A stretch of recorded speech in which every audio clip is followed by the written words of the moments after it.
Jadi Belanda bikin pondasinya kan, Mhm. beli satu daerah sebagai pusat produksi tekstil gitu. Sentralnya lah ya. Eksperimen tekstil gitu. Oke.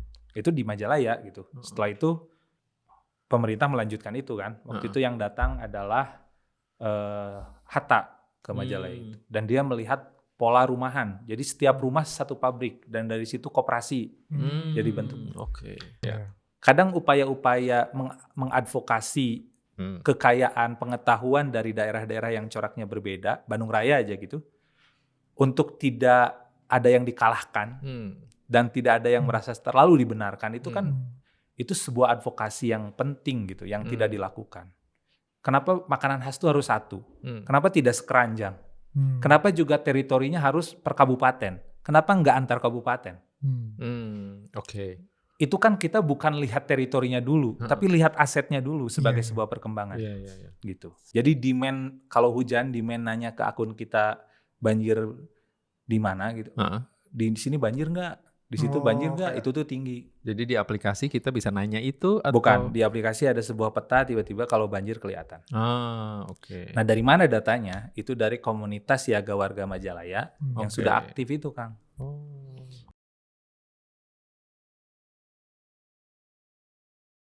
Halo warga distrik, ketemu lagi kita hari ini ngobrol-ngobrol lagi seperti biasa. Distrik Utara selalu menghadirkan obrolan-obrolan yang seru dan narasumber-narasumber atau teman ngobrol yang relevan dengan tujuan kita. Kita kan selalu semboyan kita dari distrik untuk Republik. Jadi kita walaupun kadang-kadang berbasisnya di Bandung, tapi kan kita sebetulnya reason of being kita ngobrolin daerah-daerah dan ide-ide dari daerah. Kita mungkin ada bias beberapa obrolan sebelumnya selalu Majalengka. Ya di luar Bandung selalu Majalengka Bandung bolak-balik terus kayak gitu. Nah, kalau di luar ada kebingungan antara Australia dan Austria, sering di dunia itu ada kebingungan antara Majalengka dengan Majalaya. Nah, itu beda ya, warga. Jadi, biasanya kita Majalengka, kali ini kita akan ngebahas Majalaya. Di sini saya ngobrol dari Distrik Utara ditemenin Erlingga. Halo. Saya sebagai host magang Distrik Utara kali ini membersamai Mas Prio ya. Iya. Dan ini tamu kita hari ini dari tadi ya di antara Austria. Nah ini biasanya Majalengka, ini Majalaya. Kang Zulfa. Halo teman-teman. Halo. Ya kita welcome hari ini Kang Zulfa. Kang Zulfa ini tuh bergiat di jurnalisme maupun penggiat teater. Silahkan Kang Zulfa perkenalkan diri ke warga kita. Halo teman-teman Distrik Utara, saya Zulfa Nasrullah. Saya tinggal di Majalaya ya. Majalaya itu 29 km dari Bandung ya, di sebelah tenggara. Kami menyebutnya tuh Majalaya tuh di Bandung Tenggara. Southeast Bandung. Jadi Distrik Utara itu distrik Tenggara dong. Betul. Kenapa ya? Karena kalau selatan itu udah ada Ciwidey, kalau timur tuh udah ada Cileunyi, Ujung Berung lebih terkenal. Kalau kita di antara itu, jadi di Tenggara gitu. Oke. Nah, saya sampai SMA di situ, lalu ke kampus di UPI dulu. Oke. Di UPI, jadi saya mulai jurusan apa dulu? Bahasa dan Sastra Indonesia. Jadi mulai terpapar literasi buku itu waktu di UPI gitu. Itu satu ketersesatan yang saya syukuri. Alhamdulillah. Alhamdulillah, karena di Majalaya itu nggak ada buku ya. Nggak ada orang Majalaya suka buku tuh waktu saya tuh jarang. Kalau sekarang udah banyak gitu. Jadi nggak ada akses terhadap perpus, buku tuh kurang gitu. Jadi ketika kampus itu membuka saya dan akhirnya ya berkesenian di Bandung, bersastra di Bandung. Baru pas Covid saya pulang ke Majalaya gitu. Pas Covid pulang ke Majalaya ketemu orang-orang orang-orang yang meninggalkan Majalaya juga gitu. Akhirnya kita bikin Majalaya ID gitu. Para diaspora Majalaya. Betul. Majalaya aja ada diaspora ya. Ada emang benar. Ada. Kita pernah rame di TikTok tuh. Jadi jauh-jauh kerja ke Australia ketemunya orang Majalaya. Kemarin orang Garut main ke Korea, di sana ketemu orang Majalaya. Gitu. Terus di komentarnya tuh, saya juga di Jepang, saya juga di Jerman. Wah ini udah ada diaspora nih Majalaya nih. Oke. Jadi kayak Ya artinya kadang sebuah memori kampung halaman tuh kan suka dilupakan ya. Iya, Betul. Apalagi kampung halamannya di Kabupaten Bandung Hmm. yang daerahnya nggak begitu menarik gitu. Oke. Jadi sebisa mungkin keberhasilan seseorang itu meninggalkan kampung halamannya kan gitu. Jadi Akang mulai kembali ke tanah yang dijanjikan tahun berapa? Ketika COVID, Oke. Ya. ketika rupanya semua orang ditampar bahwa kota apa itu ilusi semua. Iya. Modernisme dan sebagainya itu ilusi semua akan balik ke kampung gitu. Iya. Di tengah kekacauan sistem global itu. Nah, akhirnya pas pulang tuh kebayang nggak orang-orang yang udah di Jakarta, di mana pulang gitu. Akhirnya nggak bisa diem kan kepalanya gitu. Jadi 1 tahun tuh kayak nanya kota urang teh gini, nah gitu. Nah, akhirnya bikin inisiasi. Oke. Tapi kita teknik munculnya ya pakai media gitu. Oke. Karena di Kabupaten Bandung tuh cukup rame media homeless ya, kayak di IG gitu, info-info lah gitu. Iya. Akhirnya kita bikin Majalaya ID. Oke, Majalaya ID ya. Betul. Oke. Jadi bisa dijelasin tuh jadi Majalaya ID isinya apa aja tuh? Ya, jadi kalau isinya tuh sebetulnya ini versi sederhana dan versi kompleksnya ya. Oke. Kalau sederhananya mah ya media warga lah gitu. Media warga kayak info-info Bandung gitu-gitu. Banyaknya kan kalau yang kayak gitu tuh citizen journalism lah. Iya. Banyaknya itu kan. Jadi infonya dari warga diolah di situ. Tapi kemudian kami lihat ini rata-rata apa doang gitu. Sedang terjadi apa ya? Fenomena doang. Aktual aja gitu ya. Kalau kita waktu itu nggak punya energi untuk ngejar itu. Untuk ngejar yang terbaru tuh nggak punya energi. Oh, maksudnya karena sirkulasi informasi dan juga kejadiannya pun bergulir cepat banget. Betul. Ya. Jadi kalau kita main di situ, kita nggak punya energi untuk ngecek kan. Iya. Gitu. Iya, betul ya. Akhirnya setiap ada yang rame, kita gali lebih dalam. Jadi kalau di berita itu kan sampai how ya. Nah, how-nya justru yang lebih diperdalam gitu. Oke. Misalnya ada pembacokan di Majalaya di depan Indomaret gitu dipukulin. Orang lain pada nge-share video CCTV itu. Kalau kita justru ngebahas kenapa itu bisa terjadi dan akar masalahnya di mana gitu. Terus apa yang harus kita lakukan? Nah, itu kadang yang tidak dibahas lebih dalam gitu. Peristiwa tuh melewat aja tanpa sempat kita maknai lah kurang lebih gitu. Betul. Iya, karena saya juga kebayang kalau hanya membahas fenomena dan fast jurnalisme belaka, laporan kayak gitu, nggak akan habis-habis kali ya. Maksudnya akan konstan dan tidak ada bukan nggak ada keunikan ya. Di semua daerah, di semua RT, di semua kompleks juga akan semua terjadi peristiwa. Tapi kan orang kali butuh diskursus ya. Betul. Nah, ruang endapnya itu, ruang pengendapan, lalu juga ruang penyikapan.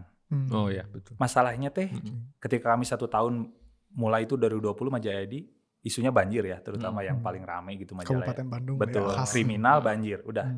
Oke. Nah, tapi tahun selanjutnya juga gitu lagi. Tiba-tiba banjir itu kan ramai ya, tapi dia jadi komoditas juga akhirnya bagi Majalaya ID itu. Tiba-tiba, iya sih ramai, tapi kumaha ada banjir terus gitu. Nah, akhirnya kita mau ngecek lebih dalam lagi. Rupanya ada satu komunitas, dia itu sudah serius lah ngurusin mitigasi bencana. Bahkan jadi contoh gitu. Early warning system tuh jadi contoh. Itu satu komunitas di Majalaya. Rupanya ada itu, Majalaya. Jadi itu non profesional ya? Non profesional. Oh. Jadi komunitas warga gitu. Organik lah ya. Organik. Ada itu, terus kemudian kita jadi tahu soal isu-isu lingkungan lebih dalam lagi. Sehingga akhirnya kita nggak bisa cuman ngeberitain, kita juga harus terlibat. Jadi PR-nya sekaligus juga mungkin corak berbedanya dari Majalaya ID kalau dilihat adalah kita selalu ada pembangunan awareness-nya juga selalu ada action-nya gitu. Oke. Jadi tanpa action ini kita jadi bullshit. Bagi warga tuh kita jadi omdo. Atau ketika kritik justru jadi diserang. Jadi kan kalau di lokal tuh akhirnya saya ngerti waktu itu kenapa ya media-media lokal tuh banyaknya munculin hal baiknya doang. Terus pemilik medianya itu anonim, nggak mau ketahuan. Karena itu tadi gitu, mereka tuh nggak bisa kalau kritik tuh langsung berhadapan gitu. Ada satu media di Majalaya dulu namanya Majalaya Good, itu gara-gara nyenggol satu ormas, geng motor gitu. Tiba-tiba rumahnya mau dibakar dan akhirnya dia Oh. berhenti bikin media itu gitu. Friksinya lebih real ya dan Betul. langsung dirasakan gitu. Nah itu saya lihat fenomena itu tuh, terus gimana ya? Gimana cara menyikapi itu gitu. Akhirnya untuk pertama kalinya Majalaya itu media, homeless media, ya info-info itu yang menunjukkan ini kami Majalaya ID gitu. Oke. Jadi orang harus tahu saya, artinya saya siap bertanggung jawab. Terus yang kedua, saya ada di konflik-konflik itu. Jadi mau itu baik mau buruk tuh saya menghadapi, sama teman-teman tuh menghadapi orangnya. Oke. Ketika ada kasus menghadapi orangnya. Dan selalu etikanya dijaga dalam artian nggak langsung ngejudge tapi justru lihat POV dia gitu. Oke. Nah hal semacam itu justru lebih ngejaga kami juga akhirnya gitu. Oke. Kan banyak nanya, ini kok keras banget, nggak ada yang nggak takut apa gitu. Mereka yang mau ngekritik tuh kan rata-rata anonim semua juga kan, buzzer-buzzer itu kan. Tapi kalau orangnya langsung tuh kadang kita ingin tahu gitu. Bahkan kalau sampai ada orangnya datang gitu, kita cuma pengen ngobrol. Oke. Jadi lebih langsung gitu Kang. Iya. Terus kenapa apa ya istilahnya ada perubahan atau lebih tepatnya kayak gini? Kenapa ini penting untuk suatu daerah memiliki ruang seperti Majalaya ID yang kayak gini? Apakah ini hanya untuk kepentingan orang daerah itu tersebut atau maksudnya saya cuman kebayang aja kenapa apa yang terjadi di Majalaya ini, apakah memang orang Majalaya itu tuh perlu diupdate terus apa yang terjadi di sekitarnya atau ini untuk membangun sense of identity orang Majalaya, Kang Zulfa, kenapa ini penting Majalaya? Jadi kan era, nah sekarang dari itunya, akhirnya kita menemukan istilah global. Global ideas, global movement. Nah itu tuh satu cara pandang yang menurut kami tuh cukup relevan gitu jadi denyut dari Majalaya ID ini. Kenapa?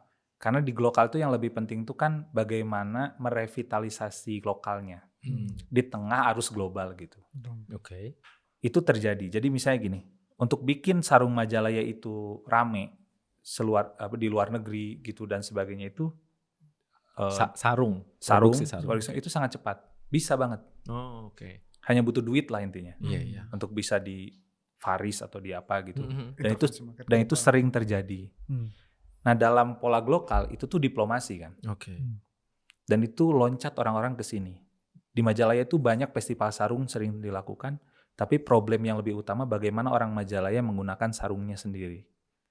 Nah itu revitalisasi yang nggak pernah dipikirkan dan ini proses yang paling berat. Nah sebelum revitalisasi harus dokumentasi.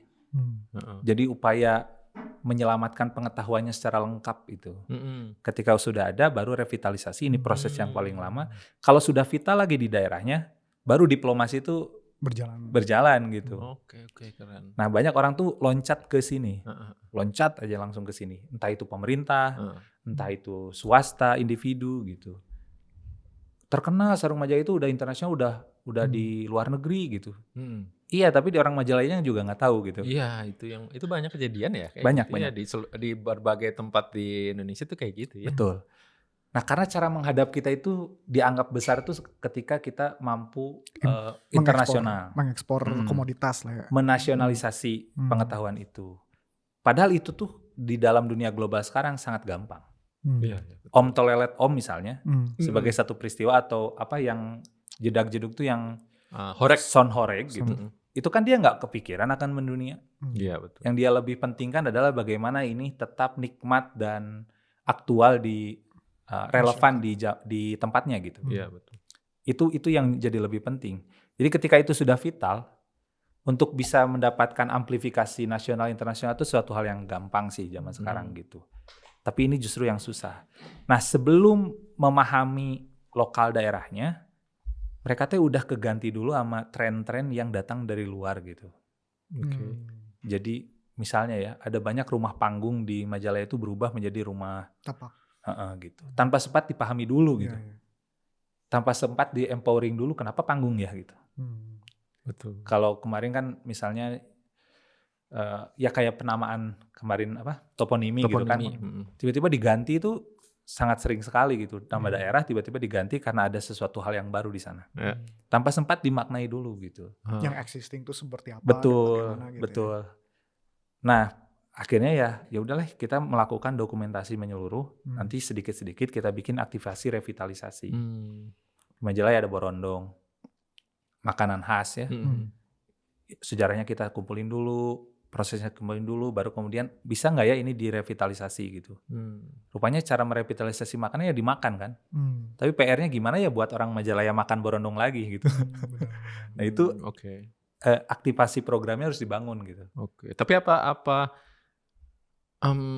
apa supaya orang Majalaya mengkonsumsi lagi itu sepenting itu kah? Kalau kemarin saya ngobrol sama lupa yang podcast yang mana ya, yang salah bukannya orang lokal jatuh cinta dengan budaya luar, tapi yang salah adalah orang lokal itu menganggap rendah barangnya sendiri. Betul. Gitu. Jadi artinya kalau kayak dengan logika kayak gitu kan, secara alami memang suatu orang dari satu daerah itu tuh pasti seneng sama yang eksotik dong. Betul. Jadi orang Majalaya seneng sama barang dari Sumedang misalkan gitu ya. Nah yang salah adalah ketika orang Majalaya tidak menilai bagus apa yang dari dia kan. Betul. Bukan bahwa dia suka dengan barang dari Sumedang kan. Betul. Nah kalau kayak gini kan berarti sebetulnya koreksi kalau misalkan saya salah ya. Gimana supaya apa karakter dari Majalaya ini kuat dan diminati oleh orang dari manapun, walaupun orang Majalayanya boleh jadi suka, boleh jadi enggak. Betul. Gimana nggak kalau salah nggak saya perspektif gitu? Nah, saya tuh punya istilah begini, kita nggak bisa ngejudge suka dan enggak sebelum tahu kan, atau nyoba gitu. Nah, kalau sudah nyoba atau sudah tahu tiba-tiba nggak suka, itu pilihan namanya.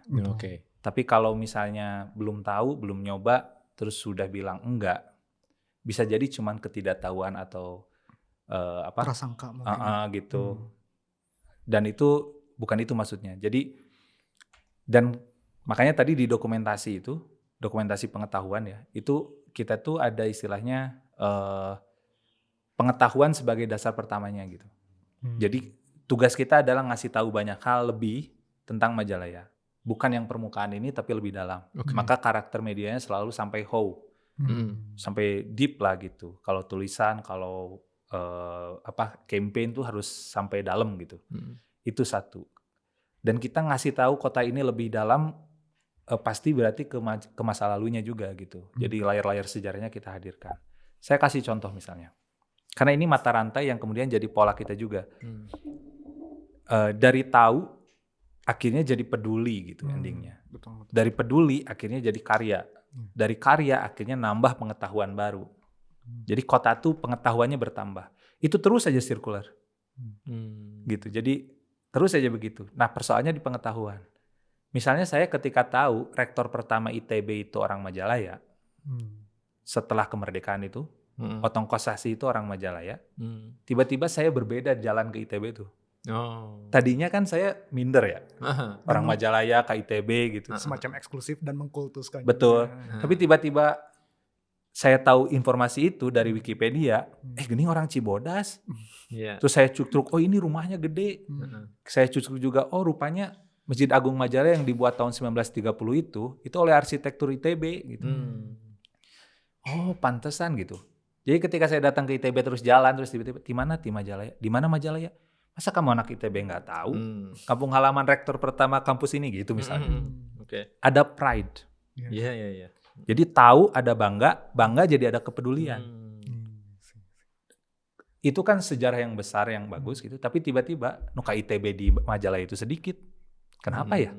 Pada rektor dulunya, rektor Majalaya, rektor ITB dari Majalaya gitu. Akhirnya kita bikin tahun ini, bulan ini juga Majalaya Education Festival. Karena bulan pendidikan lah ya. Betul.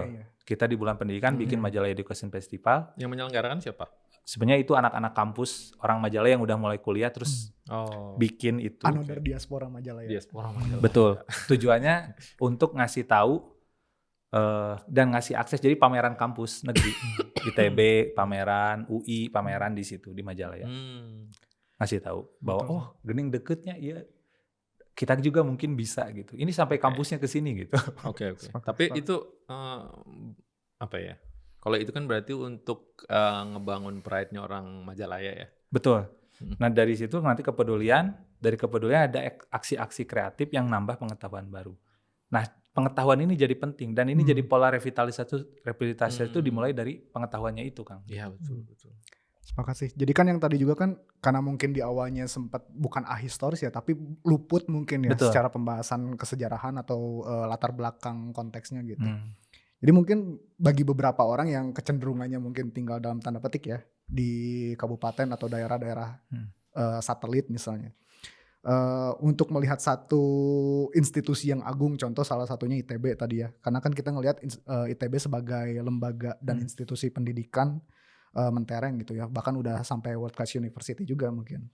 Ada semacam perasaan inferior gitu ya di awalnya. Kalau kita berkacanya tuh, oh aku mah nggak bakal bisa ngejangkau ke sana nih, atau aduh jangan di awal-awal bermimpi bisa mengakses pendidikan di sana. Tapi untuk masuk pun udah keburu minder gitu karena punya perasaan kerdil terhadap diri sendiri gitu. Betul. Tapi setelah tahu ternyata rektor pertamanya ITB itu merupakan warga Majalengka asli gitu ya. Majalaya. Majalaya, maaf. Sama kan betul kan di Australia. Agak keceletot ya. Maaf ya, warga distrik. Jadi warga Majalaya asli. Prinsip atau perasaan inferior itu tuh terkikis dengan sendirinya gitu. Betul. Bahwa jangankan saya bisa belajar ke sana. Rektor pertama pun sama kok menghirup udara yang sama gitu dengan saya gitu. Nah kami memulai dengan konten-konten begitu, Kang. Terakhir kami ini nanti di hari kebangkitan kami akan keluarkan. Saya ke Stovia, Museum Kebangkitan Nasional. Tiba-tiba di situ ada satu alumni pertama dokter pribumi kan. Di situ ada satu orang Majalaya, satu orang Ciparai. Satu orang Garutnya juga sangat spesifik Ciawi gitu-gitu. Kalau kayak gitu penjelasannya apa tuh? Dulu di Majalaya tuh apa? Dulu zaman pra Indonesia? Sebetulnya kan kalau lama banget, ya kampung-kampung Bandung itu kan baru ya. Iya betul. Dayakolot itu ibu kotanya gitu. Majalaya sebuah kampung tua juga gitu. Dari dari kerajaan di Limbangan gitu ke sini. Itu kan ininya turunannya dari Limbangan, Bandung ini gitu lah. Jadi indungna Bandung ya Kabupaten Bandung itu kan. Dan itu semuanya ada di pesisir. Tengah ini kan cuma rawa. Ini proyek kolonial yang kemudian sekarang ada Bandung di sini. Tapi peradaban-peradaban dan ilmu-ilmu pengetahuan termasuk juga para penggerak tuh semuanya dari selatan, dari utara gitu, dari pesisir lah. Kalau gitu Kang Zul, coba deh ini ngetes. Kenapa kita harus peduli sama Majalaya? Saya sebagai bukan orang Majalaya. Tidak perlu peduli sebetulnya. Tidak perlu peduli sama Majalaya, tapi bisa melihat Majalaya sebagai satu metode. Metode? Gimana? Sebetulnya kan gini, orang-orang atau daerah-daerah yang punya pemikiran atau konstelasi seperti Majalaya, itu juga bisa melihat apa yang dilakukan Majalaya ID misalnya dengan Majalayanya sebagai sebuah upaya. Oh keren nih, distrik utara banget ini. Ya gitu.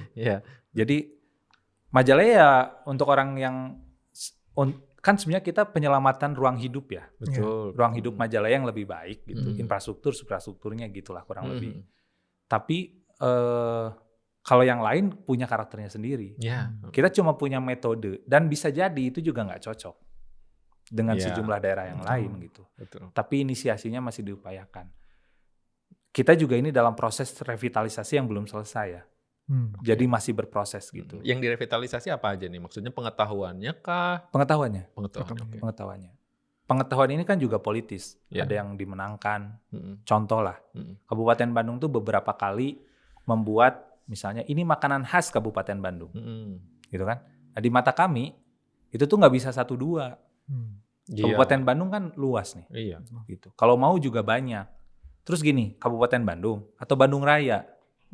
Kadang upaya-upaya mengadvokasi kekayaan pengetahuan dari daerah-daerah yang coraknya berbeda, Bandung Raya aja gitu, untuk tidak ada yang dikalahkan dan tidak ada yang merasa terlalu dibenarkan, itu kan itu sebuah advokasi yang penting gitu, yang tidak dilakukan. Kenapa makanan khas itu harus satu? Kenapa tidak sekeranjang? Kenapa juga teritorinya harus per kabupaten? Kenapa nggak antar kabupaten? Itu kan kita bukan lihat teritorinya dulu, tapi lihat asetnya dulu sebagai sebuah perkembangan. Gitu. Oke, asetnya Majalaya apa nih? Dari sisi budaya, pengetahuan apa sejarah, atau industrinya apa nih? Misalkan kayak ada satu tempat yang misalkan Jatiwangi produksinya genteng, Oke. Majalaya apa punya aset apa? Tekstil.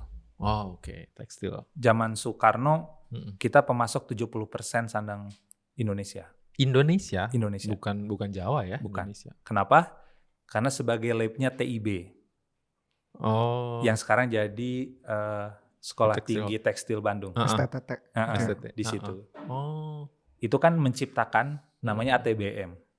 Nah, ATBM Alatnya. itu dicoba atau diaplikasikannya itu di Majalaya. Oh oke. Itu tahun 20-30 zaman Belanda kan. Iya, iya. Gitu. Heeh. Tahun itu dan masa keemasannya di zaman Soekarno Itu bahan atau langsung produksi pakaiannya? sampai atau- produksi. Sampai produksi. Oh, dari sampai- hulu sampai ke tekstil siap kenakan gitu ya. Betul. Oh. Ah, oke. Itu di Majalaya dan produknya sampai produk gitu artinya. Itu ada nggak barang yang masih diproduksi zaman itu terus di preserve sekarang? Sekarang lagi ada upaya-upaya mengembalikan. Oke. Misalnya ITB itu pernah pernah meneliti Mm-mm. ada berapa corak khas Majalaya, sarung, sebenarnya poleng. Oke. Oh. Itu ada penelitiannya S2. Di situ udah ada. Tapi jadi ingatan warga diteliti kemudian direkonstruksi gitu. Jadi barang, jadi ininya. Tapi belum divitalkan. Oh, oke. Terakhir Festival Sarung Majalaya mencoba mengenalkan lagi poleng camat ya. Nge-branding lah gitu. Tapi belum berhasil sampai digunakan gitu. Oke. Jadi tidak ada, tapi produksinya, alat-alatnya beberapa ini masih ada. Cuman dia jadi tidak ngeproduksi brand sendiri gitu. Oke. Jadi misalnya banyak banget kain-kain tenun Indonesia itu diproduksinya di Majalaya. Tapis dari Malampung di Majalaya diproduksinya. Ulos, tenun-tenun itu dari Majalaya. Udah dari Majalaya, ulos ke sana. Oh, oke. Ada juga gitu yang pakai ATBM juga Iya, gitu. iya. Nah, bahkan sekelas Baduy itu kainnya dulu dari Majalaya. Kainnya ya. Kainnya warnanya juga. Jadi warnanya kan itu biru tarum. Iya, iya. Teknologi tarum, biru tarum kita punya Citarum, makanya Majalaya itu warnanya juga biru tarum itu gitu. Oh, oke. Kita lagi mencoba ngangkat lagi, pengetahuannya rupanya warna yang identik kita tuh biru tarum itu. Ya, di titik sejarah mana kemudian terkonsentrasi di Majalaya dulu? Kan pastinya dulu pra industri kan pasti kebutuhan kain itu kan tersebar ya. Tapi kemudian menjadi produksi jadi hampir 70% di Majalaya itu di titik mana di sejarah, dalam sejarah? Ya itu ketika TIB itu Belanda, kemudian pemerintah Indonesia juga setelah kemerdekaan itu, jadi Belanda bikin pondasinya kan, beli satu daerah sebagai pusat produksi tekstil, gitu. Sentralnya lah ya. Eksperimen tekstil, gitu. Oke. Itu di Majalaya gitu. Setelah itu pemerintah melanjutkan itu kan. Waktu itu yang datang adalah Hatta ke Majalaya itu, dan dia melihat pola rumahan. Jadi setiap rumah satu pabrik dan dari situ koperasi jadi bentuknya. Oke. Tapi menarik juga ya. Jadi kan salah satu manifestasi identitas kewilayahan tuh kan yaitu produk gitu ya. Salah satu contoh yang mungkin sifatnya tangible gitu atau yang bisa kita lihat dan juga kita gunakan lah indera panca indera ini tuh.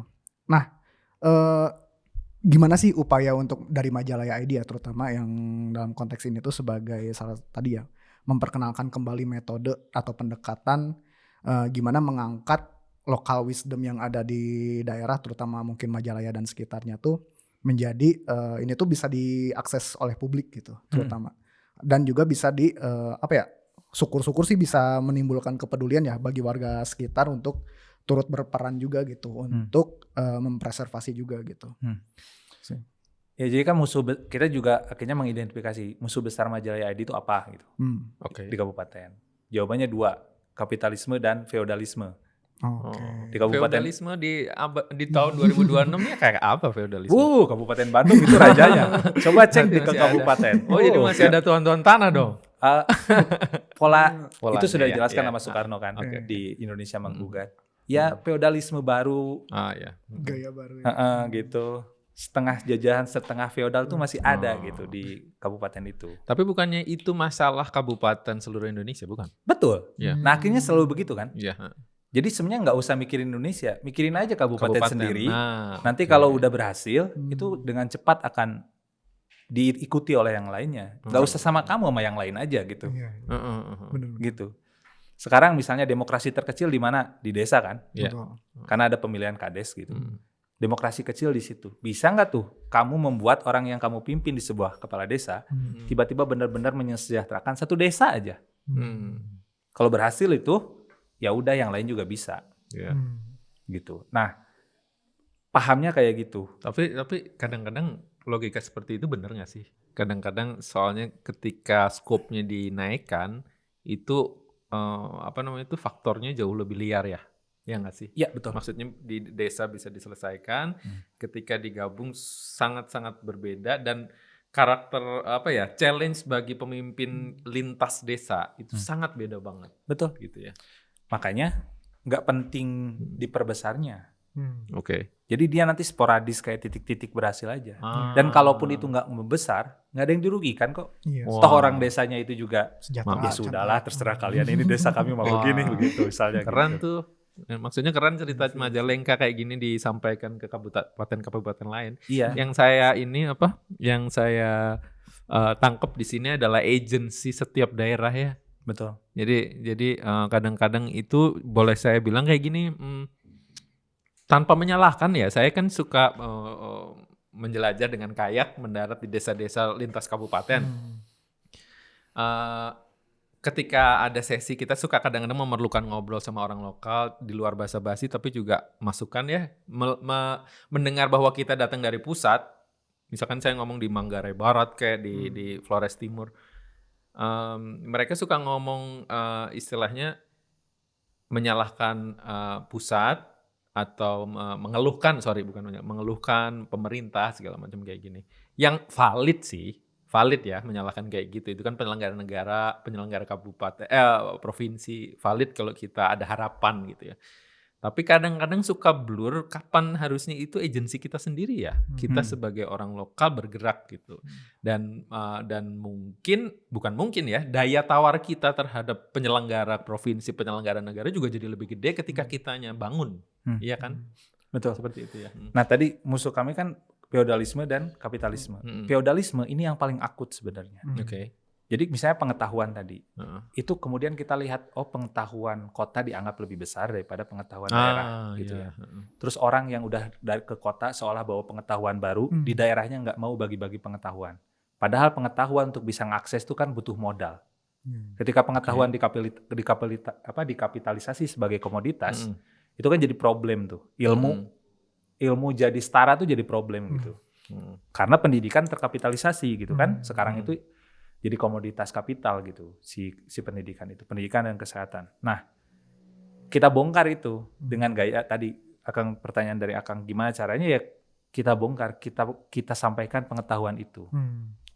Contoh lah paling kecil Kang, feodalisme Kabupaten Bandung. Dia gara-gara kaya, belum naik haji aja disebut haji. Oh, betul? Iya. Nah akhirnya kita sama teman-teman itu kalau manggil tuh sekarang haji. Terus itu ada orang macan kaya, tukang dagang disebut haji. Ada orang macan haji gitu kan. Doa Kang, amin, amin. Jadi Ji, kemana Ji? Ji, gak ada Ji gitu panggilan. Saya sekali juga panggil Ji, Ji gitu. Kenapa kapitalisme bisa seenaknya menggunakan label-label itu, tapi kalau aktivisme seperti kita tidak gitu. Jadi ya udah gitu, kita empowering itu dengan cara begitu. Jadi akhirnya kalau semua orang haji, mereka tuh yang hajian itu jadi enggak lagi. Iya benar. Terus kadang pengetahuan tuh nggak dibatasi gitu, nggak boleh gitu, nggak boleh. Nah sama kita justru dibongkar-bongkar. Kenapa? Karena mereka lihat pengetahuan tuh akses terhadap kapital itu. Kalau kita pengetahuan itu penting, jadi harus dibongkar sehingga ada kesamaan, sehingga ada pengawasan bersama gitu terhadap sesuatu. sepintar itukah orang-orang, kadang-kadang saya suka curiga sih kapitalisme masuk itu tuh ya itu tadi ya, kayak kalau Akang kan bisa memetakan itu ya pengetahuan sebagai akses pada kapital segala macam, tapi kapitalisme itu biasanya datang sebagai force gitu aja yang sebetulnya Infiltrasinya senyap lah ya. apa istilahnya tuh ignorant ya, ignorance datang dengan ignorance dan justru itu bahayanya ya, dia tidak tahu dampak negatifnya dan segala macam, datang sebagai modal ya, datang sebagai modal di mana dengan gelombang modal itu datang bersama hegemoninya ya. Betul. Kayak gitu. Jadi kapitalisme datang itu sebenarnya sebagai kekuatan ignoran gitu ya. Betul. Dampaknya mungkin perlawanannya seperti apa gitu. Ya setidaknya ya, kan dari feodal itu ada penutupan informasi tadi. Setidaknya kalaupun terhadap yang bersifat modal dan transaksional itu kita ada keterbukaan. Nah, hal semacam sederhana itu aja yang selalu jadi jargon di semua pemerintahan, transparan gitu. Betul. Itu pun susahnya dalam pelaksanaannya itu luar biasa. Iya. Tapi itu terus setiap hari. Setiap hari itu kita harus ngebongkar apa yang selalu ditutupi, karena ketika ditutupi sebetulnya ada permainan di sana gitu. Cara ngebongkarnya apa tuh, dengan pemberitaan? Atau? Ya ditelusuri, diberitakan. Jadi kalau ada isu apa tuh kita kasih tahu apanya gitu, supaya orang tuh tahu dan akhirnya ikut jaga itu. Gitu. Jadi majalaya.id ini berapa orang? 7 orangan. 7 orang. 7 orang, 8 orang. 7 orang dengan kerja-kerja yang tadi itu cukup mewah sih menurut saya. Kalau gayanya memang kita komunitas, Kang. Oh iya. Gayanya, jadi kita tuh nggak kita semua. Kita tuh kayak enablernya aja lah. Operatornya aja. Aktivatornya aja. Yang bikin forumnya, moderatornya gitu. Yang harus gerak masyarakatnya, yang harus berkarya juga masyarakatnya, sehingga kami tuh nggak bergerak kalau nggak ada potensi gerakannya. Terus ekonominya gimana sih ini majalaya.id pakai advertising konvensional bagaimana? Iya, ada juga itunya ada. Oke. Itunya ada, tapi lebih banyaknya ke program sebetulnya. Jadi ketika ada program, kita cari donor juga. Jadi program offline ya? Program offline. Program offline. Nah, kalau yang online-nya ya aktivasi, ya jualan-jualan merchandise juga kan. Untuk ini ya. Jadi kan saya juga ngelihatnya ya Majalaya ID dengan tadi juga ya effortnya tuh terkait dengan ngebongkar apa yang semacam apa yang sudah berjalan dan mungkin bagi banyak yang sudah terlibat juga itu tuh sebagai hal yang udah lazim gitu. Betul. Ya. Ini tuh kan sebagai usaha untuk meningkatkan bargaining position warga Majalaya ya. Koreksi juga semisal saya keliru Kang. Soalnya kan di Kabupaten Bandung terutama di Majalaya berjajar pabrik-pabrik besar kan. Betul. Dimana itu kan kita bisa melihat bahwa pabrik besar dengan agenda kapitalistiknya mereka sendiri gitu ya. Betul. Tapi di sisi lain warga Majalaya yang berpenghidupan dan juga mungkin bersehari-hari kegiatan di sana tuh kan merasakan dampaknya. Contoh yang paling gampang, contohnya mungkin dampak lingkungan gitu. Betul. Nah, gimana caranya nih Kang dari Majalaya ID dengan pendekatannya mungkin nggak cuman membangun awareness ya mungkin ya. Karena kan membangun awareness mungkin jadi salah tingkat yang pertama gitu. Memberikan pengetahuan kepada warga masyarakat sekitar, tapi juga menginisiasi kepedulian masyarakat juga gitu bahwa ini tuh Majalaya tuh sebenarnya tuh contoh ketika terjadi banjir gitu, ini tuh sebenarnya tuh kalau ditelusuri lebih jauh ternyata emang bukan cuman degradasi lingkungan, tapi juga ada faktor limbahnya yang nggak terurus atau waste manajemennya juga nggak secara baik dan tata kelola pemerintahannya juga mungkin terutama tata ruang dan wilayahnya juga mungkin dilanggar gitu. Itu gimana nih Kang? Kalau di lingkungan hidup kita baru awareness, actionnya ya kecil-kecil kayak penanaman gitu ya. Kemarin kita ada inisiasi itu kerjasama sama komunitas juga sama. Tapi kan endingnya itu karena tadi feodalisme itu soal ilmu, kapitalisme itu soal metode transaksi gitu ya. Gitu. Kalau endingnya ya saya kira harapannya ya nanti endingnya tuh kita memberikan alternatif ruang hidup yang lain gitu. Transaksi yang berbeda misalnya, gitu kan? Jadi ruang solidarity dan ruang transaksi yang berbeda gitu. Itu sih yang sebetulnya lagi kita coba garap. Tapi nanti endingnya itu kalau media kita akan bikin aplikasi. Jadi aplikasi itu yang kemudian menunjukkan satu cara kerja Majalaya yang berbeda, gitu. Ya gimana cara menunjukin ini gimana? Cara kerja apa nih? Contoh ya, misalnya aplikasi yang akan kita launching itu nanti kita kerjasama soal banjir sebenarnya. Jadi itu akan jadi aplikasi mitigasi bencana. Oke. Gitu.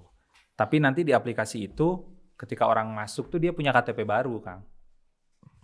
Oke. Gimana tuh, Kang? Jadi dia KTP baru, KTP-nya Majalaya. Oh, ini aku warga Majalaya. Bentar. Kalau apa yang bisa dilakukan aplikasi untuk mitigasi bencana sih?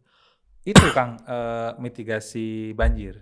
Ya, jadi apa? Jadi demand kalau hujan, demand nanya ke akun kita banjir di mana gitu. Di sini banjir nggak? Di situ banjir nggak? Itu tuh tinggi. Jadi di aplikasi kita bisa nanya itu atau? Bukan, di aplikasi ada sebuah peta tiba-tiba kalau banjir kelihatan.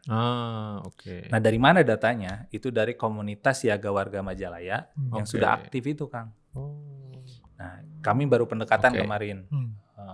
Jadi baru pendekatan, tapi di situ saya ceritakan dulu, di Majalaya itu ada para penyintas banjir yang akhirnya bikin satu komunitas menurut saya sangat keren.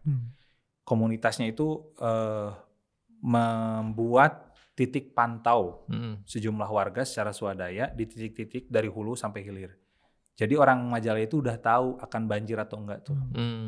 Dari informasi yang didapat di titik-titik pemantauan. Gitu. Jadi setiap hujan daerah sini ada tinggi permukaan air berapa, berarti itu udah bisa dipastikan banjir. Gitu. Atau arusnya tinggi, berbahaya, waspada dan sebagainya. Tapi itu masih manual di WhatsApp. Dengan orang-orang kalau mau tahu ikut info itu masuk WhatsApp grup itu, gitu. Nah, kami sebenarnya kemarin baru ngobrol sekali sih sama si itu, tapi pembicaranya udah sangat jauh. Kami buatkan aplikasinya, yang itu nanti audiens Majalaya yang selalu nanya soal banjir nggak tuh bisa lihat di situ gitu. Jadi cuma peta dengan kalau hujan. Di sini titiknya udah banjir atau enggak gitu. Nah, kalau lepas daripada ini nih jurnalis, maksudnya ini kan saya anggap ini semua gerilya ya, ada rencana aplikasi, jurnalisme gitu. Salah satu yang saya penasaran nih, Kang Zulfa sendiri kan penggiat teater. Ada campur tangan metode teater kah dalam gerilya ini? Iya, sejak awal. Bisa dijelaskan itu? Ya, jadi kan saya anak teater. Maksudnya craftsmanship saya tuh di sana gitu. Sama sastra juga. Jadi soal narasi dan aktivasi peristiwa tuh saya pakai metode sastra dan seni pertunjukan.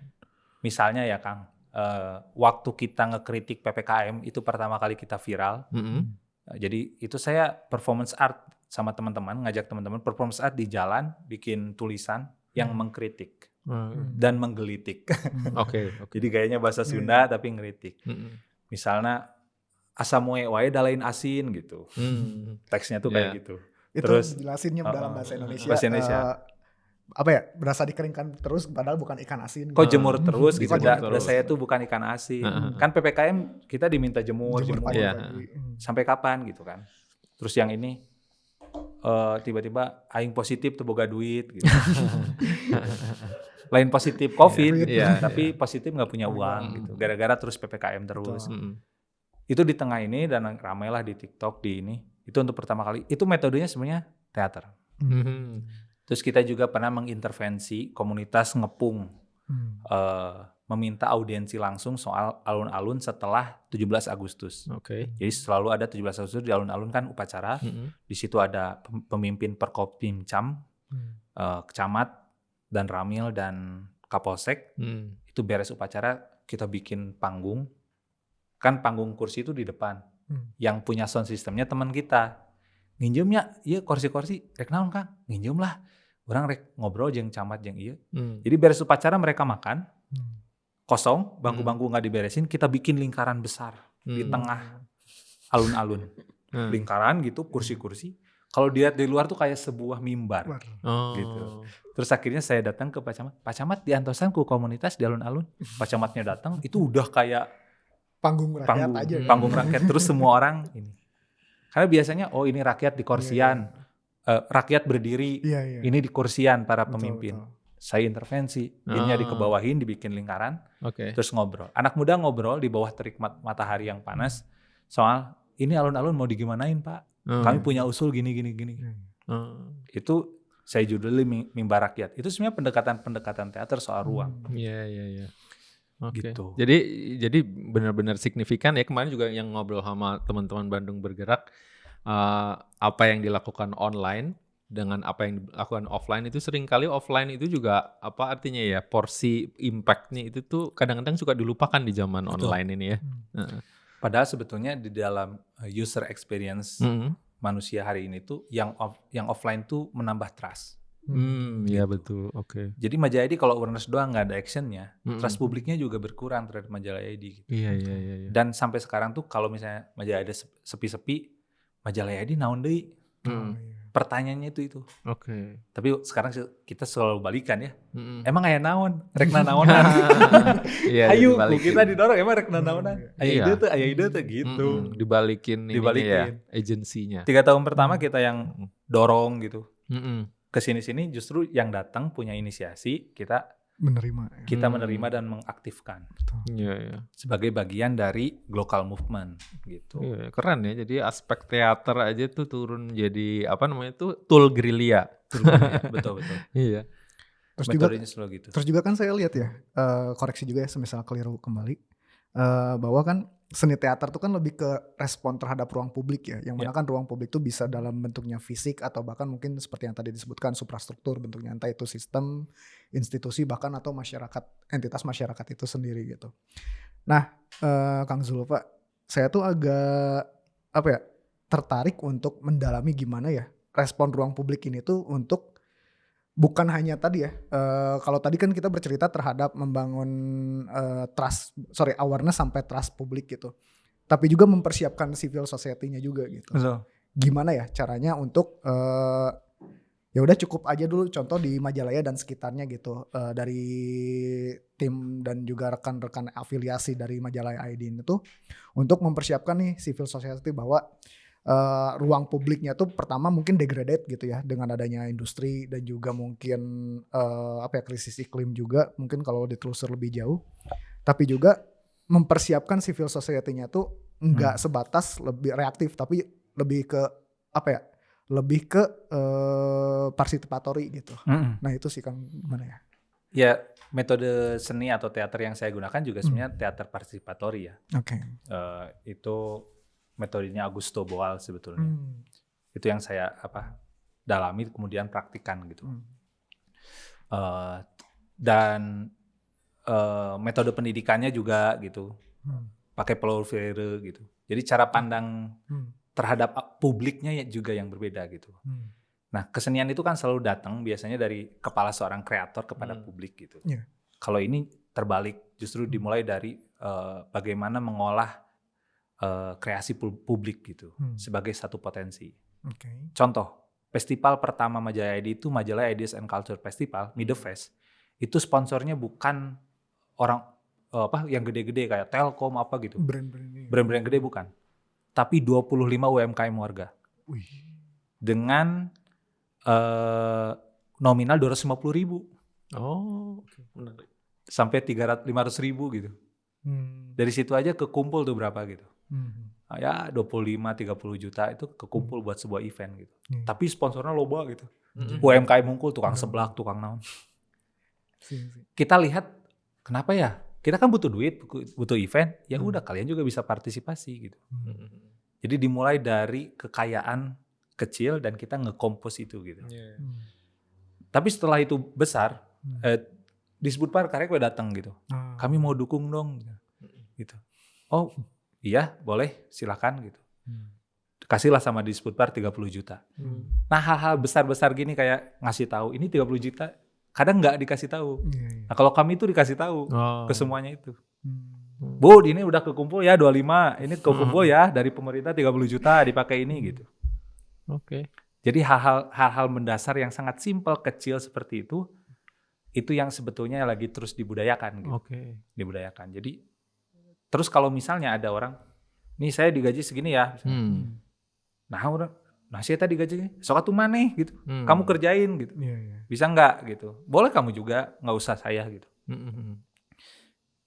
Itu kan meritokrasi budaya itu. Yang ngerjain itu yang bisa. Yang nggak bisa jangan iri. Ya harus bisa dulu, baru lu boleh gitu. Sesuai porsi dan kapasitas. Sesuai porsi kapasitasnya. Ini menarik banget ya. Nah, tapi saya penasaran, Kang Zulfa pernah mengamati, saya yakin inisiatif-inisiatif seperti ini dari sekian banyak kabupaten dan daerah di Indonesia ini kegelisahannya tuh rata-rata cukup banyak ya. Pernah mengamati nggak Kang Zulfa, adakah upaya-upaya serupa atau mirip gitu dari daerah-daerah lain yang menginspirasi Kang Zulfa? Ada, banyak. Gimana tuh contohnya? Bisa kasih contoh. Yang paling tua Baduy ya. Oke. Cipta Gelar.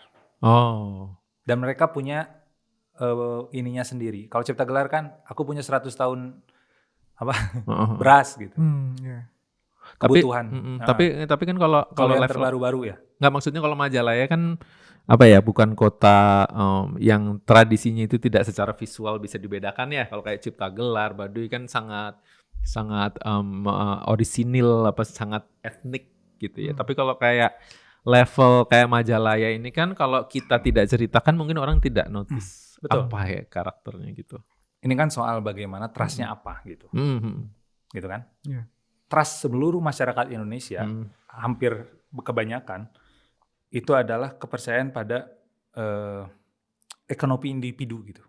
Ekonomi? Ya individual. Oke. Liberal kapitalistik itu. Pola ekonomi liberal kapitalistik itu menjadi satu-satunya panduan gitu. Bahwa aku hidup di sini tuh aku yang bertanggung jawab pada diriku dan aku yang harus bertanggung jawab pada kehidupanku gitu. Kan ini cuman menggeser bahwa kamu satu entitas budaya itu punya, nggak semuanya harus dia tanggung jawabmu sendirian.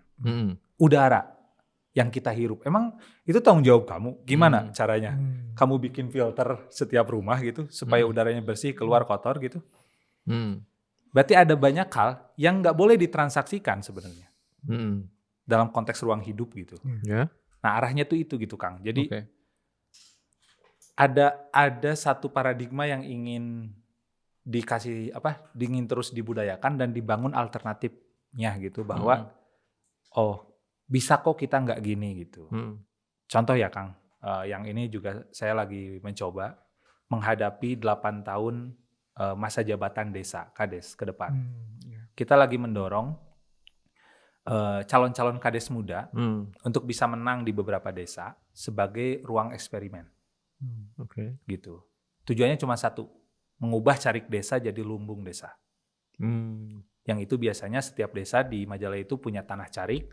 Tanah cariknya itu selalu disewakan dengan harga 5 juta per tahun. Untuk swasta aja? Ya untuk orang lain aja. Tanah kas desa. Oke. Masuk kas, bahkan beberapa masuk kantong kadesnya gitu. Si tanah carik itu. Kan itu tanah carik itu tanah ketahanan pangan desa kan. Itu bisa nggak 1 tahun dulu panen, 2 tahun panen, 3 tahun panen, tahun keempat bagikan panen tahun pertama. Ilmunya dicari gimana beras itu bisa awet gitu. Gitu. Dengan begitu kayaknya pernah nggak ada cita-cita sebuah desa gitu. Aku jadi kepala desa, tujuanku satu, supaya wargaku tidak perlu beli beras lagi misalnya. Atau anak muda nggak perlu beli kuota. Aku akan mengupayakan internet gratis gitu, wifi minimal di kantor RW. 8 tahun tuh saya kira bisa membuat peradaban yang ngewujudin ya. Duit negara tiba-tiba jadi satu kesejahteraan yang sistemnya itu berkelanjutan gitu. Saya kira bisa. Minimal satu komoditas aja dulu gitu. Tapi itu nggak ada. Belum ada gitu yang begitu tuh. Kenapa? Bahkan sekelas BUMDes pun itu jadi ruang usaha desa perebut usaha jeung usaha warga gitu. BUMDes misalnya bikin toko kelontong, malah mematikan toko kelontong warga gitu. Padahal usaha desa ini buat apa gitu? Bisa nggak BUMDes gitu duitnya dibagiin gitu ke warga 3.000 ewang gitu. Nih keuntungan gitu. Sekarang ada koperasi merah putih. Pertanyaannya kan koperasi itu kan semua modalnya milik warga kan. Koperasi desa di desa apa? Emang modalnya dari desa itu? Emang rasa bermilik warga terhadap koperasi itu ada dengan menyimpan modal di sana? Kan enggak. Bisa jadi itu duit negara yang disimpan di situ, yang sisanya udah di bencitan dulu, udah dikorupsi dulu gitu. Di situ udah warga tidak merasa memiliki terhadap koperasi itu.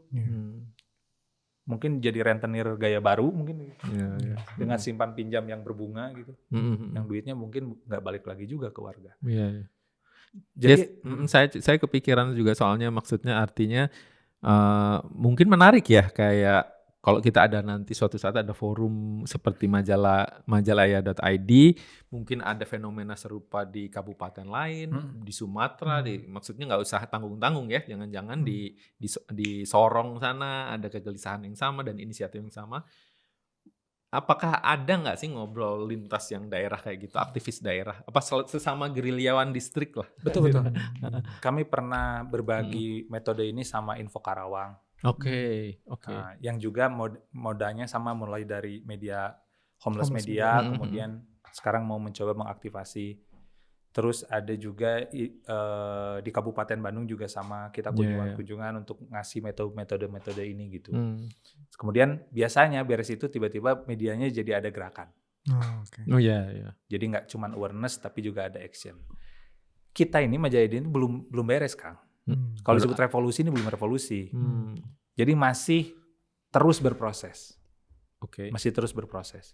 Tapi memang yang paling berat dari 3 ini bukan yang paling berat adalah revitalisasi itu gitu. Nah, cuman per 2026 ini kita akan sudah mulai launching aplikasinya gitu. Nah, si aplikasi itu akan menjadi new world. Gitu. Jadi dunia baru, sistem baru dari siapapun yang menjadi anggota di situ, dia akan mendapatkan hak dan kewajibannya di situ. Ini kan kalau organisasi hanya persoalan keanggotaan kan. Kapan ini rencananya? Tahun ini, Kang. Tahun ini. Mungkin akhir tahun. Itu tim itu 7 itu yang ngerjain itu. Ya, kita tuh timnya tuh beragam. Latar belakangnya, tapi satu yang menyatukan kita. Kita satu alumni sekolah SMA atau SMA dan SMP. Jadi yang di-recall itu adalah ingatan masa kecil. Dan dunia membuat kita jadi bercabang dan seolah terpisah gitu. Dan ini mencoba untuk mempertemukan di persimpangannya. Betul. Jadi yang mengikat kita tuh hal yang paling purba sebenarnya. Sebelum kita tahu apa-apa dengan curiosity yang besar gitu. Benar. Itu kan dunia anak SMP. Betul. Jadi yang dirawat itu adalah dunia remaja. Jadi kalau lihat backgroundnya, dan itu juga sudah ada ini ada yang Brimob, ada yang IT developer di Telkom pegawai, ada yang aku mah ya gini ya, pengangguran banyak acara, penulis gitu kan. Ada supervisor supermarket, ada ketua Karang Taruna, ada pengusaha F&B. Tapi activity ini membuat mereka semua bisa ngonten, bisa baca, bisa nulis. Ada pegawai desa gitu-gitu. Jadi orang-orang ini akhirnya oh iya ya, aku tuh nggak cuman harus ngurusin hidupku, karirku gitu. Tapi aku juga punya kewajiban untuk ngurusin kotaku. Dan orang-orang yang pernah ngalamin kayak aku dulu kebingungan harus gimana hidup ini di kota ini gitu. Nah itu tuh kayak saya tuh ya, kalau saya nggak kejeblos ke UPI itu nggak akan nemu buku tuh. Gitu. Nggak akan nemu satu dunia literasi. Nggak akan terbuka banyak hal, nggak akan suka baca buku bahkan gitu. Dan nggak ada yang ngarahin, hanya perlu kenekatan dan sedikit kejeblos gitu Kang, oleh nasib gitulah. Tapi kalau ruangnya ada, nah itu tidak ada upaya-upaya dari orang-orang tua di Majalaya gitu atau apa untuk membangun ruang-ruang itu gitu. Nah kita sekarang udah di posisi, ayo kita bikin ruang-ruangnya gitu. Ruang-ruang kreatif, ruang-ruang eksperimen dari anak-anak muda gitu. Ya, kalau gitu sekalian untuk menutup ini obrolan kita, terakhir apa yang Kang Zulfa mau sampaikan kepada sesama gerilyawan distrik ataupun para penduduk Republik dari pengalaman majalaya.id itu apa yang bisa disampaikan Majalaya? Ya intinya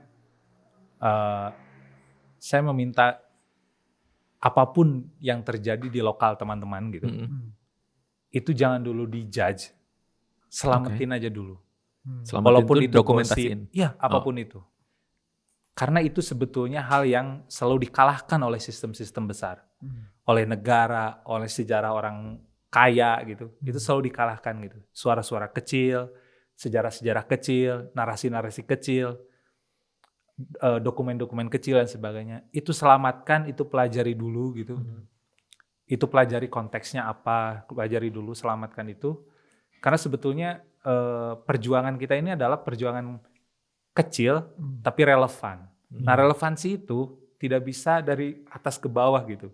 Dia harus dari bawah. Dan terkadang di bawah terlalu banyak gitu. Terlalu banyak suara, terlalu banyak opini. Noise-nya tuh ada dimanapun ya. Iya. Dan itu tuh jangan dilihat sebagai kekacauan. Justru itu adalah kekayaan, keberagaman gitu. Jadi saya minta teman-teman ya kalau tertarik gitu ya, menyelesaikan negara ini tuh sekarang harus dari yang kecil tapi beres gitu. Ya kayak beresin sampah, rumah aja dulu. Cobain lah gitu. Kalau di rumah kita udah beres, baru bisa gitu. Ke yang lebih besar lagi. Dan gak penting jadi besar itu. Tapi yang penting itu tetap beres di sekitar kecil kita aja gitu. Jadi daya jangkau real kita itu cuma segini kok. Dan pastikan itu beres. Nanti kalau kita bergerak, pastikan 10 km depan kita tuh beres juga. Gitu. Kalau nggak beres, ya kita partisipasi. Gitu. Dengan gerakan kecil ini, akhirnya semua orang bergerak dan banyak. Gitu. Dan kalau nggak terkoordinir juga nggak apa-apa. Yang penting pengetahuan semua orang udah sama. Nggak perlu ada, kalau masih relevan ada negara boleh. Mau jadi kerajaan boleh. Tapi pentingnya itu bukan itu. Pentingnya semua orang sudah tahu sampai dalam semuanya. Nih kalau saya sudah tahu sama Akang bahayanya sampah misalnya, kan nggak perlu disuruh lagi. Betul. Nggak perlu ada peraturan, nggak perlu ada undang-undang, nggak perlu ada polisi dan sebagainya. Jadi skalabilitasnya tuh bukan di teritori ya, Betul. tapi lebih ke di kesadaran dan inisiatif individual gitu. Kalau boleh baca-baca tentang local movement, tentang lokalitas dan bagaimana globalisme itu, kita boleh baca-baca. Saya punya ungkapan menariknya adalah kalau kata M. Hayanun Najib itu, kalau kamu percaya bumi itu bulat, maka setiap tempat adalah pusat, gitu kan? Kalau kamu ingin membangun kebudayaan, bangunlah budaya itu dari diri sendiri dulu kan gitu ya. Itu real, itu beneran real gitu. Dan cara mematikan kebudayaan adalah matikanlah kebudayaan di dalam diri sendiri. Itu lambat laun akan mati. Gitu. Saya memulai budaya penyebutan haji, tiba-tiba semua orang ngomong haji. Cara menghentikannya saya ganti aja, tiba-tiba bro, semua orang bro lagi. Gitu. Hanya perlu satu orang konsisten terus-menerus. Dan karena konsisten itu berat, jadi pastikan apa yang kamu lakukan itu bermanfaat buat dirimu dulu aja. Oke. Kalau gitu kita harus wrap up obrolan ini. Oke. Jadi warga distrik, terima kasih dari distrik untuk Republik itu cocok banget obrolan barusan. Oke. Thank you. Thank you. Dadah.